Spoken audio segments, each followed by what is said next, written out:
Hello inspector, मैं सार्थक अपनी छोटी सी दुनिया में बहुत खुश था। डिग्री कॉलेज में फिजिक्स का लेक्चरर था। घर पर भी कुछ बच्चे पढ़ने आते थे, इसलिए कभी खर्चे की कमी नहीं हुई। घर पर एक सुंदर और समझदार बीवी थी जो मुझसे भरपूर प्यार करती थी।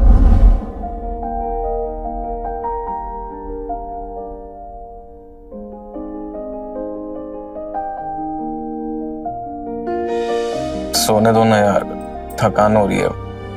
ठीक है, आप सो जाइए ना, मैं कहाँ कुछ कर रही हूँ।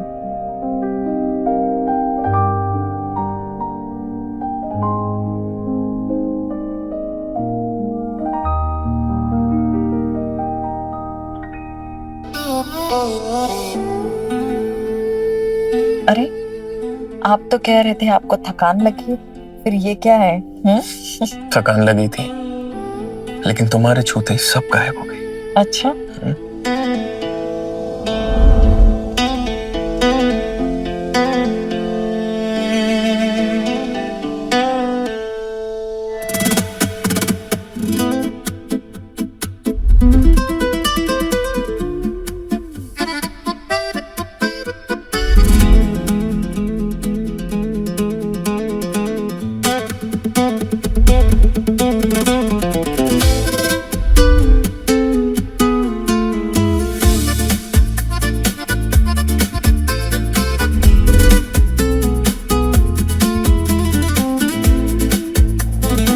हमारे पास एक दूसरे को बांटने के लिए खूब बातें होती थी। हम बातें करते और खूब हंसा करते थे। भविष्य के सुंदर सपने देखते थे, एक दूसरे के प्यार में डूबे रहते थे। मैं जब कॉलेज से लौट कर आता तो मेरे लिए किचन में कुछ ना कुछ बनाती रहती थी। मैं पीछे जाकर उसे छेड़ता, वो रूठती थी। शाम को स्टूडेंट आ जाते थे, खास तौर पे Rohan. If x to the power 9 minus 3x to the power 5 जो रोज ही आ जाता था। पढ़ने में होशियार था, इसलिए मुझे भी पसंद था। सब कुछ ठीक ही चल रहा था, लेकिन अभी कुछ दिनों से मैं और मेरी बीवी कुछ टेंशन में रहने लगे थे। वजह थी बच्चे का ना होना। इतने साल शादी को गुजर जाने के बाद हमारी कोई औलाद नहीं थी, जबकि हमारे दोस्तों के बच्चे स्कूल जाने लगे थे।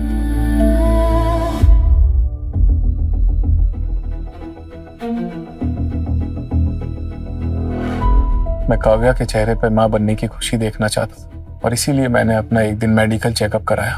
और मेडिकल रिपोर्ट में पता चला कि मैं बाप नहीं बन सकता। मेरे पैरों के नीचे से जमीन खिसक गई। मैं ये परेशान करने वाली खबर अपनी बीवी को कैसे सुनाऊंगा, ये सोचते हुए मैं घर पहुंचा।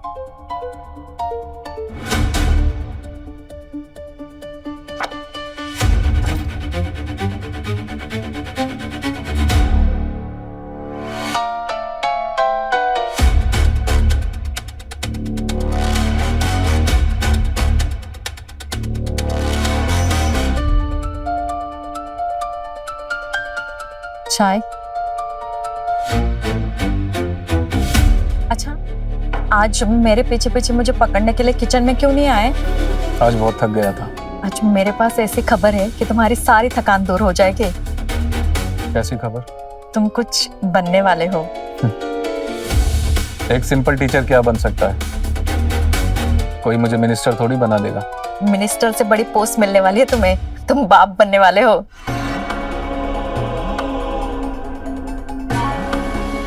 ऐसे क्यों देख रहे हो? मुझे लगा ये खबर सुन के तुम तो खुशी के मारे उछल पड़ोगे, लेकिन तुम तो एकदम सुन्न हो गए।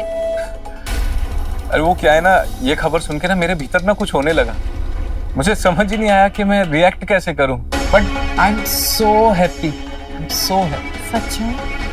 मेरे पास जो मेडिकल रिपोर्ट थी वो साफ साफ कह रही थी कि मैं बाप नहीं बन सकता, लेकिन मेरी बीवी कह रही थी कि मैं बाप बनने वाला हूं।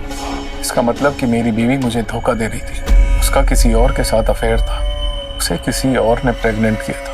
पत्नी की बेवफाई का ख्याल आते ही मैं तड़प उठा। मैं अपनी बीवी को रंगे हाथों पकड़ना चाहता था, और इसीलिए मैंने अपने घर में हिडन कैमरा फिट कर दिया।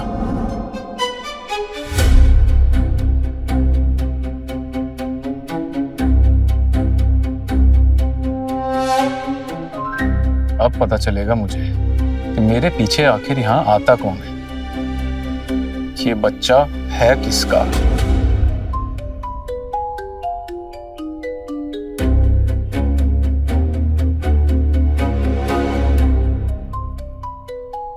क्या कर रहे थे तुम? तुमने तो मुझे डरा ही दिया यार। कुछ नहीं, वो सेल चेंज कर रहा था, सेल खत्म हो गए थे। अच्छा, खाने में क्या बना है? दाल चावल रोटी सब्जी। चलो चलो चलो। घर में कैमरा लगाने के बाद मैं लगातार अपनी बीवी पर नजर रखे हुए था। लैपटॉप खोलकर बैठ जाता और दिन रात बस यही देखता रहता। लेकिन कई दिन बीत जाने के बाद भी मुझे कुछ ऐसा नजर नहीं आया जिससे काव्या के सीक्रेट अफेयर के बारे में मुझे कुछ पता चले। अब मुझे कुछ समझ नहीं आ रहा था, मैं बहुत कंफ्यूज था। इसी दौरान जब मैं एक दिन काम से अपने घर लौटा,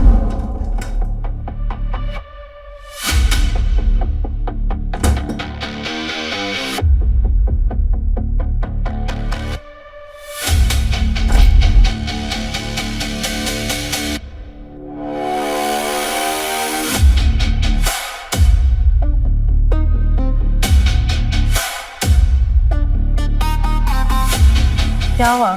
संजूनी हॉस्पिटल से तुम्हारे लिए लेटर आया, कुछ प्रॉब्लम है क्या? ओहो, सवाल ही करती रहोगी, देखने तो दो। उस लेटर में लिखा हुआ था कि आपको जो मेडिकल रिपोर्ट दी गई है वो आपकी नहीं किसी और की थी। आप पूरी तरह से स्वस्थ हैं, आप बाप बनने के काबिल हैं। उस रिपोर्ट को देखकर मुझे बहुत खुशी हुई, लेकिन खुद पर बहुत गुस्सा आया। मैं काव्या जैसी बीवी पर शक कर रहा था। बहुत बड़ा गुनाह किया था मैंने। सॉरी यार काव्या, मैंने बिना बात के तुम पर शक किया, मुझे माफ कर दो। ठीक है, कोई बात नहीं।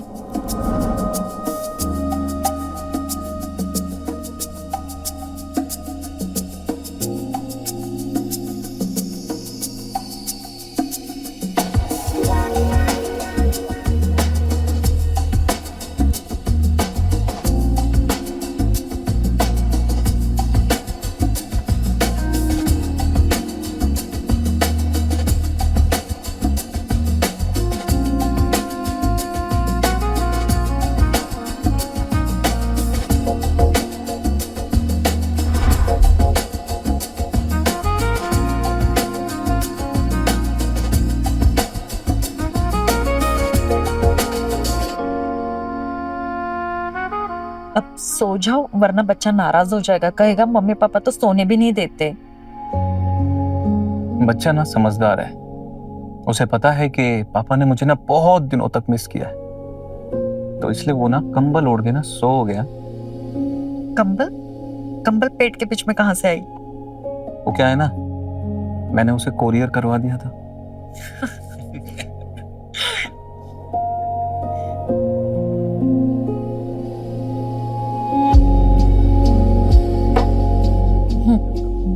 जब तक बच्चा पैदा नहीं हो जाता तब तक कोई शरारत नहीं। इतने दिनों तक मैं नहीं रुक सकता यार।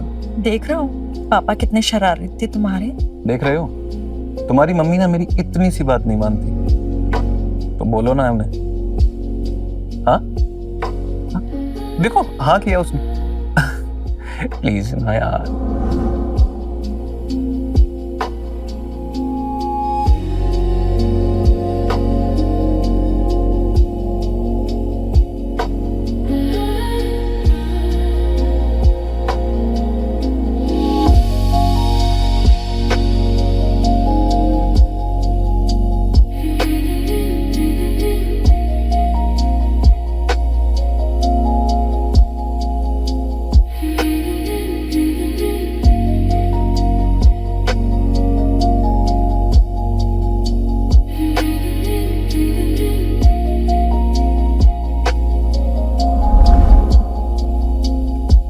देखो मेरी बात सुनो, आज से ना तुम्हें कोई भी ऐसा काम करने की जरूरत नहीं है जिससे तुम्हें स्ट्रेस हो।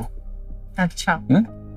सुनो इधर देखो, अब कुछ दिनों में मैं तुम्हारे लिए एक मेड रखूंगा, ठीक है?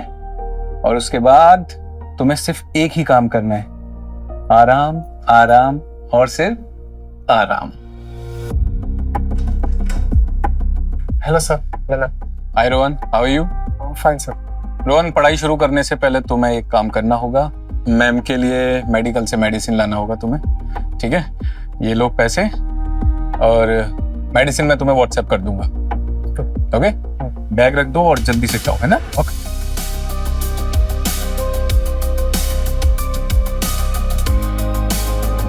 मेरी जिंदगी कुछ दिनों के लिए एकदम बेरंग सी हो गई थी।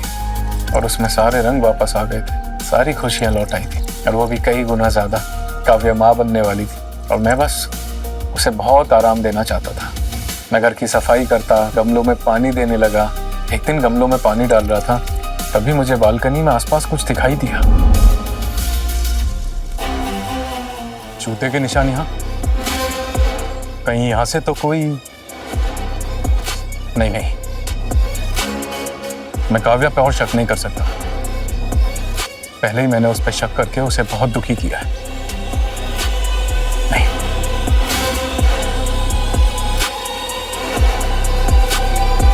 ये मेरी गलतफहमी हो सकती। बालकनी में जूतों के निशान देखकर मेरा मन बेचैन तो था, लेकिन मैंने खुद को समझाया। मैं एक बार टेंशन लेकर देख चुका था और फिर दोबारा वही टेंशन लेने की मुझमें ताकत नहीं थी। अगले दिन कॉलेज से आने के बाद मैं रोज की तरह रोहन को पढ़ा रहा था, तभी मुझसे मेरी एक पुरानी स्टूडेंट ज्योति मुझसे मिलने आई। रोहन, आज के लिए क्लास खत्म करते हैं, बाकी का कल करते हैं। ओके।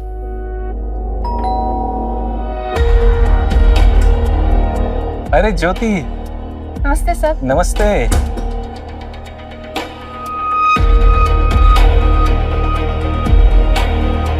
रोहन, ये ज्योति है, मेरी ओल्ड स्टूडेंट, और ज्योति ये रोहन है। सर मैं निकलता हूँ।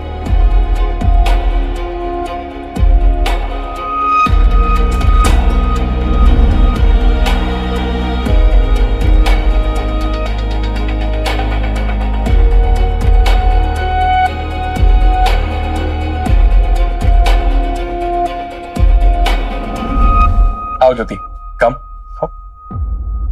सिट।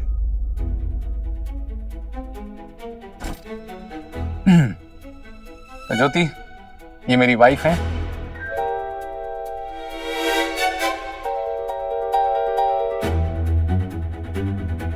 आप दोनों बैठकर बातें कीजिए, तब तक मैं चाय बनाकर लेकर आती हूँ।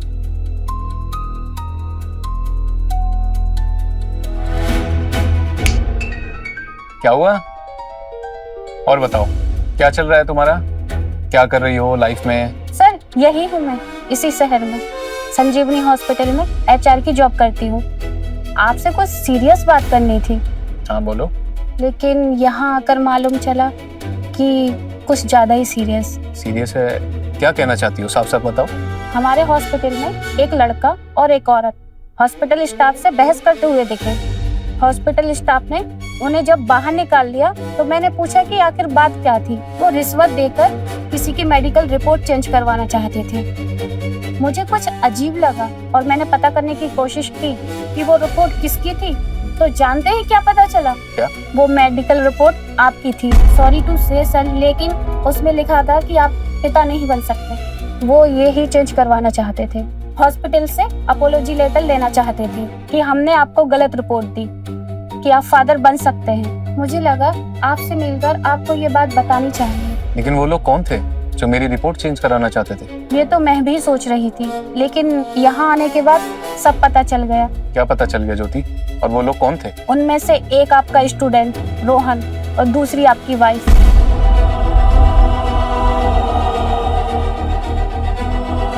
खुद को संभालिए सर, मैं चलती हूँ, फिर मिलेंगे।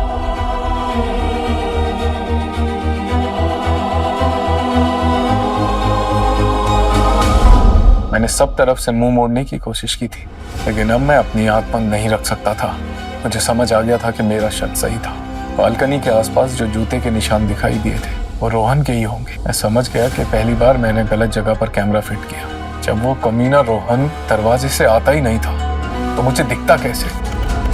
अब एक कैमरा मैंने घर की विंडो पर लगा दिया और दूसरा बेडरूम में, और कॉलेज में अपने रूम में बैठकर एक हॉरर फिल्म के चलने का इंतजार करता रहा, जो कभी भी चल सकती थी। कब से वेटिंग कर रही थी, आज पूरे 1 घंटे के बाद आए हो। और भी तो काम होते हैं जाने मन। क्या मुझसे भी ज्यादा जरूरी काम होता है? तुमसे ज्यादा जरूरी कुछ नहीं है। और वैसे भी अब तो मेरा बच्चा तुम्हारे पेट में है। अच्छा, एक बात बताओ, तुम मुझे छोड़ तो नहीं दोगे ना? तुम जैसे ब्यूटी क्वीन को कुछ छोड़ सकता है क्या वाला? लेकिन फिर भी अगर तुम्हारे घर वालों ने किसी और से शादी कर दी तो? उससे क्या होता है? शादी तो तुम्हारी भी हो चुकी है ना।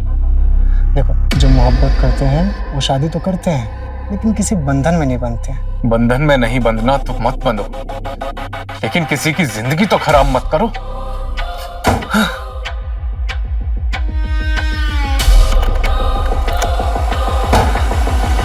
अच्छा छोड़ो उसे, अब जो करना है वो करें। हाँ, मैं भी कब से तड़प रही थी।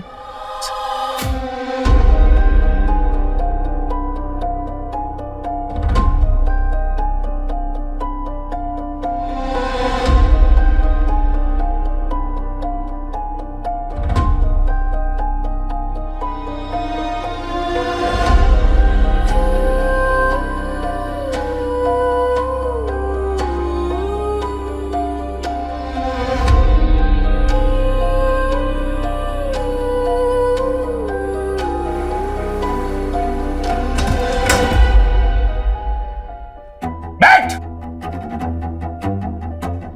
मैंने तुझसे इतना प्यार किया, तूने जो बोला वो मैंने किया, तेरी हर ख्वाहिश को मैंने पूरा किया, और तू मेरे ही स्टूडेंट के साथ अपना मुंह काला करा रही है। सार्थक, मुझे माफ कर दो। चुप! इससे मैंने अपने बच्चे के लिए इतनी उम्मीदें की थी, और तू? अब मैं तुझे जान से मार दूंगा। सार्थक, लेकिन- प्लीज माफ कर दो।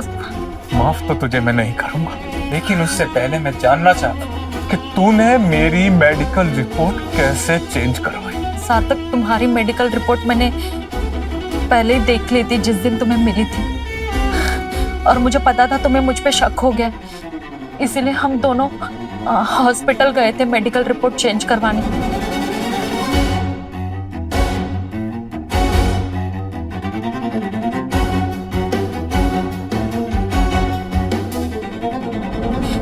लेकिन उन्होंने मना कर दिया था।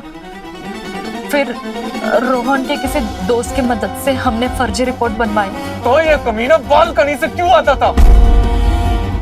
मैंने देख लिया था तुम हॉल में कैमरा लगवाए, इसीलिए रोहन बालकनी से आता था।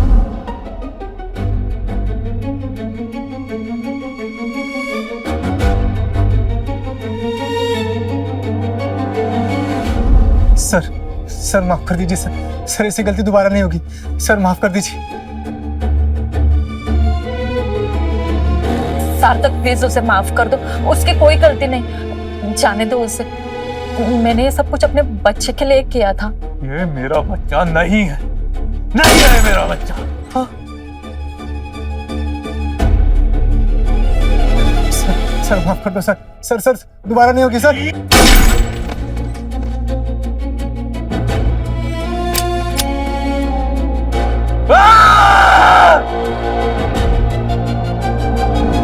बस इंस्पेक्टर साहब, यही थी इस बदनसीब की कहानी। देखिए, हमें तो आपसे पूरी हमदर्दी है, लेकिन बाकी अदालत का जो फैसला होगा उसे ही मानना होगा। हम कुछ नहीं कर सकते।